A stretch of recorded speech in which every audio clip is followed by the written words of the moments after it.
Hey y'all, it's Jen and welcome to my channel Ifers Inklings. In today's video, we are going to be talking about memoirs, autobiographies, and biographies. So basically creative nonfiction, and how do you tell if your book fits into these genres. So stick around to learn more about memoirs, autobiographies, and biographies, some books that fit into those categories that I have read, and one book that I want to read that fits each of those categories coming up in 2020. Okay, so let's start off by saying I am not a literary major in any way, shape, or form. I am an accountant, but I often struggle with what category the books that I read fit into. And so through this process, I decided that I wanted to do some research into each of these, figure out what books that I've read in these categories, and then also read a book that fits that category in 2020. So I wanted to start with nonfiction, and I did split this up into two groups. I'll be talking about general nonfiction books in a different video, but today's video I wanted to really focus on the differences between a memoir, an autobiography, and a biography. These are all considered creative nonfiction works, but they do have, each one of them is a little different. So I'm going to start off with what a memoir is, and I have two definitions for you. Dictionary.com defines a memoir as a historical account or biography written from a personal knowledge or special source. And to expand on that a little bit more, those are personal accounts of specific memories or stories from the person's life. It is not a record of the person's entire existence. So the other definition that I'm using is literarydevices.com, and they define memoir as a collection of memories that someone writes about his or her own life. These memories can be private or public, but they are all understood to be as factual as the memory permits. And what that means there is that everybody remembers things a little differently. I could have the exact same experience as you at the exact same time. We could witness the exact same thing, but my memory of the event is going to be a little bit different than your memory of the event based on the things that stand out to me versus what stands out to you. Three characteristics of a memoir is going to be that it focuses and reflects on the relationship between the writer and a particular thing, person, place, animal, event. Another characteristic is going to be that the memoir is going to explain the relationship between that person and whatever else they are using, that person, place, animal, thing, item, object, something. You will learn the significance that has had on that person. The other thing about a memoir is that it is limited to a particular phase, time period, place, or reoccurring behavior in order to develop the focus completely. So some examples of books that I've read recently in the last couple of years that are considered memoirs is, I just finished reading Lab Girl by, I'll insert the author's name here. Lab Girl focuses on the author's relationship to science and being a scientist, and how that experience focused everything in her life. It impacted her education, it impacted her friendships, it impacted her love relationships, and it also affected how she parented. And everything in the book revolved around her being a scientist. Another good example is Americanized by, I'll put the author's name here, I'm horrible at names, author names. But this book revolved around her becoming a naturalized citizen of the United States and that process through and how it impacted her entire life. So everything in that memoir revolved around being an immigrant to the United States and going through the naturalization process to become a U.S. citizen. Another good example is El Defo by C.C. Bell. This is actually a graphic novel, and it is considered a memoir because it focuses on her experience as being deaf, and mostly through her elementary and young adult, elementary to middle school, I think, is the time frame for this. But that's everything in here focuses on her being deaf and how that impacted her friendships, her schooling, how she looked at herself, how she looked at the world around her. Memoirs are typically written by the person who experienced it. So C.C. Bell wrote El Defo. It's about her own experiences. Lab Girl was written by whatever her name is, and it was the author's experience. Americanized was the author's experience written by the author. Now, the book I want to read in 2020 that is considered a memoir, it's a biographical memoir. So it is He Wanted the Moon by Mimi Baird, and this is about her father and his battle with and study of manic depression. And the reason this memoir really grabbed my attention is because one, I think I may actually be related to him, to this doctor. My maiden name is Baird, and they are from Texas, Pennsylvania, and then relocated to Texas, which follows the path of my ancestors at some branches of my family. But also I suffer from manic depression, and I think this is going to be a fascinating story. So, and the fact that it is about Dr. Baird and written by his daughter and about his research and his experience with manic depression really fascinates me, especially because there's been some research done and a lot of suggestion that it is passed down through families, and the Baird side of my family is the side that suffers heavily from depression and manic depression. So I'm very interested in that. Okay, now let's move on to autobiographies. Dictionary.com's definition is an account of a person's life written by that person.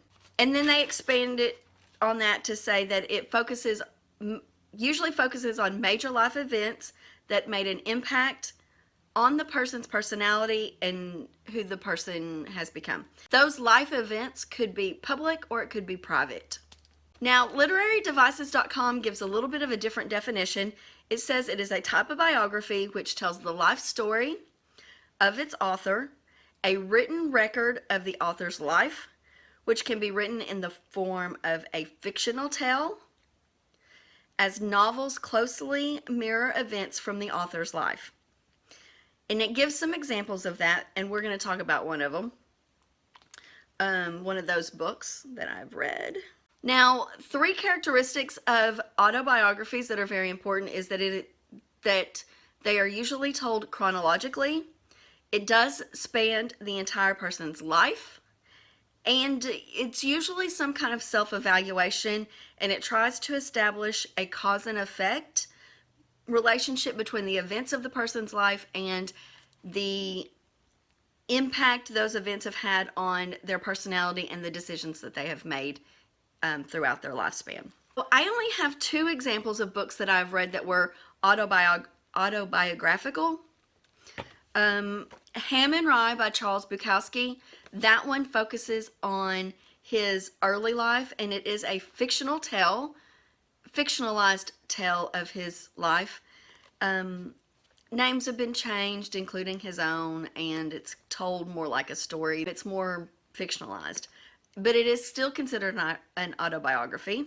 And then A Movable Feast by Ernest Hemingway. Now, most people know that this is considered an autobiographical tale of his life and times during Paris.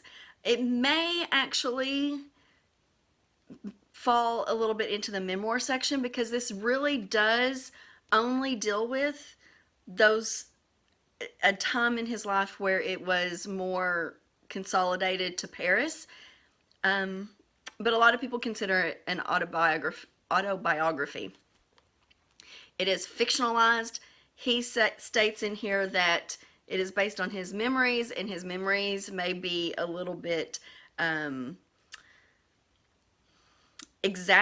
exaggerated to make the story a little bit good, but for the most part, the events that are told in this did happen. So, what book do I want to read in 2020 that's considered an autobiography, you ask? This is probably one of the books that I'm looking most forward to, and that is Neil Patrick Harris, Choose Your Own Autobiography. And it's an adventure tale, choose your own adventure type story of Neil Patrick Harris. And I'm super excited to read it. I don't know how it's going to work, especially considering it's an autobiography. But I'm super excited to read it because it's Neil Patrick Harris. I love him. And choose your own adventure. How cool is that? Let's move on to biography. Autobiography and biographies, I think, are kind of a little bit easier to understand the difference of. Biographies are, from dictionary.com, simply an account of someone's life written by someone else. LiteraryDevices.com defines it as a description of a real person's life, including factual details, as well as stories from the person's life. They usually include information about the person's personality and motivations and other intimate details that were excluded from general public knowledge, or a general overview of the person's life. This one has three main characteristics, or three big characteristics of biographies are that it discusses the life of a real person. Usually they are celebrities or famous people. It doesn't have to be. It could be someone that just led an interesting life, but the majority of the people don't know about it. But you see a lot of biographies based on presidents or sports figures or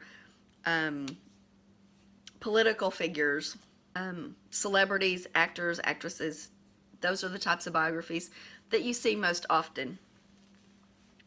All of the information is based on facts from reliable sources using first-person accounts when those are available.